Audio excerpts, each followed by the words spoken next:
One inescapable fact about the automotive industry is that manufacturers work hard to make journalists fall in love with their cars. For instance, Aston Martin flew me to Germany a couple years ago to drive their new V12 Vantage on the Nürburgring and the Autobahn. It was an amazing experience, and I can't say it put the car in a bad light. But what would it be like to drive the Vantage back home in Los Angeles? How would it handle Latigo, one of my favorite canyon roads in Malibu? And getting there, how would it brave the inevitable nightmare of LA traffic? I called up Aston Martin, asked for a loaner, and found out firsthand this car was really as good as memory served. The concept behind the V12 Vantage is simple and awesome. Stuff the biggest engine Aston Martin makes into the smallest body they build. Genius, right? Well, Carroll Shelby would have approved of this mad creation. Shoehorned into the engine bay is a 5.9-liter V12 that churns 510 horsepower and 420 pound-feet of torque. Engineers had to tilt the radiator to squeeze the lump into that tiny space. But here's the best part.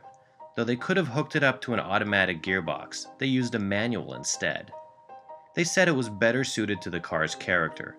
And to add to the mystique, they swore they'd only build 1,000 of these bad boys worldwide. By now, you're starting to see what I love about this car. Big engine, small body, 3 pedals. Well, when I drove the car in Germany, it was kind of like vacationing with your girlfriend. Lots of fun, but I wasn't sure the afterglow would last in the real world. To get to my favorite canyon road, I first had to tackle that famously frustrating Los Angeles gridlock. So traffic slows us down and we get to see the V12 Vantage's real personality. So one of my main concerns about driving this car in traffic is my left leg gonna die with all the clutch effort? When you're crawling across the interstate in a car like this, you definitely get a feeling of kind of animalistic presence. It sits wide in the lane. Even though this is the smallest body Aston Martin makes, it's just got a heavy road presence, you know? People get out of your way. It feels really burly. So some of the Aston's charms or quirks, depending on how you look at it, sort of come out in traffic. You know, you notice ergonomics aren't quite right. Elbow thing is a little bit in your way. Navigation system is pretty arcane. The multimedia system is also pretty ancient. You know, the carbon ceramics work well, but you just kind of notice the edges here and there a little bit off. I mean, they're not like the crime of the century, but they're definitely flaws. Crawling along the freeway, I had this concern that I'd really get exhausted driving this high horsepower manual transmission car all day, but it's actually a lot easier than I thought. You can almost always leave it in third gear and just kind of gas it when you need to and not worry about the clutch. So I've spent the past hour or so experiencing this admittedly great car in some really crappy traffic. It's time to finally head up PCH and find some canyon roads. Let's go have some fun. After the soul-crushing slog through rush hour, it didn't take long for the frown to fade from my face. After all, I'd finally reached my stomping grounds, a place where I love driving for the sheer fun of it. Latigo Canyon in Malibu, a road whose challenging elevation changes and hairpin turns make it a famous destination for hardcore motorcyclists and serious sports car drivers. You know, it's easy to tell when a car maker is trying to be all things to all people. The great thing about the V12 Vantage is, it's kind of the opposite. This car is really a driver's car. It's a pussycat around town, but when you've got the manual gearbox, you can control exactly where you are in the power band on a twisty road like this. You downshift, it snorts at you, and when you lay into it, it really comes alive.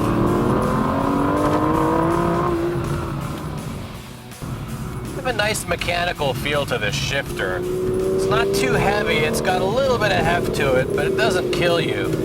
You got nice positive engagements, it's not too clicky, it's not too notchy, it's kind of got that just right feeling. I don't care how much quicker a dual clutch transmission is or how much smoother an automatic gearbox would be. I feel more rewarded when I drive a car like this, and I get the downshift just right.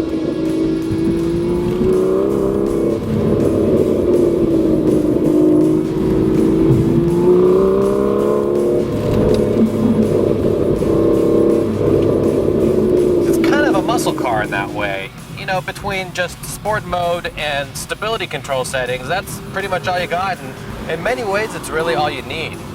You know, even the best turbocharged engines these days have a little bit of turbo lag. Great thing about a big V12 like this that has light internal components is quick throttle response, instant power, great sound. So this 5.9 liter V12, really sort of a back to basics engine. It doesn't have direct injection, it doesn't have variable valve timing. You know, it's been trumped recently by the new Vanquish that has 565 horsepower, but this engine just works well. It does everything it's supposed to do. It's got plenty of power, it's got a nice broad torque range. Even though it's got an extruded aluminum tub as a chassis and a few weight-saving measures here and there, a little over 3,700 pounds, the V12 Vantage is not a light car. However, there's a lot of tuning that goes into making this suspension kind of shrink the car and make it feel smaller than it actually is. It's more nimble than you think it would be.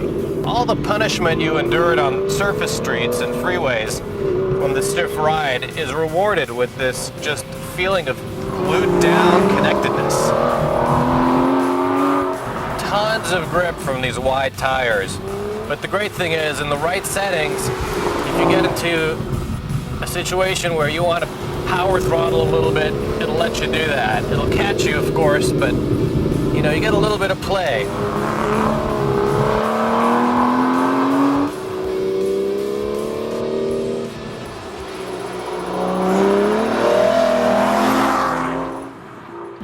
You know, when I was a kid and I was reading car magazines, I really obsessed over 0 to 60 times and top speeds and lateral G-forces. But the more I drive, the more I think about the way a car feels. And especially on the real world, not on the track. When you're just driving on a road like this and enjoying the interaction between the machine and the road, you really appreciate a car like the Vantage. So you just kind of feel this honesty to this car. It's just the way everything works together. The engine, the gearbox, the suspension, the brakes. You know, I don't think it particularly excels in one area. It's not that it's so fast in acceleration. It's not that it corners with such amazing nimbleness. It's just the way the systems work together. You feel kind of at one with the car. It's a total cliche, but, you know, it's kind of true.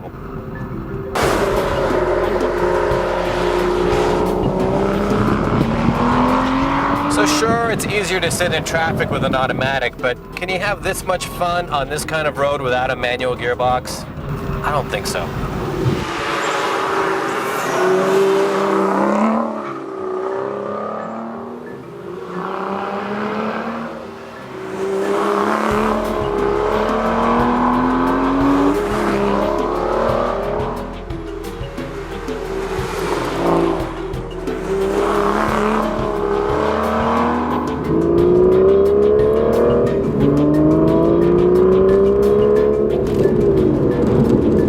After crisscrossing the canyon several dozen times, was this Aston Martin as magical as I remembered it being? The manual gearbox and lusty V12 demand a level of involvement that's rare in this automated age. It's that X factor, that hard-to-pin-down feeling of charisma that still makes the V12 Vantage one of the more thrilling and ultimately rewarding cars to drive hard. Performance numbers be damned. For Car and Driver, I'm Basem Wasef. Thanks for watching.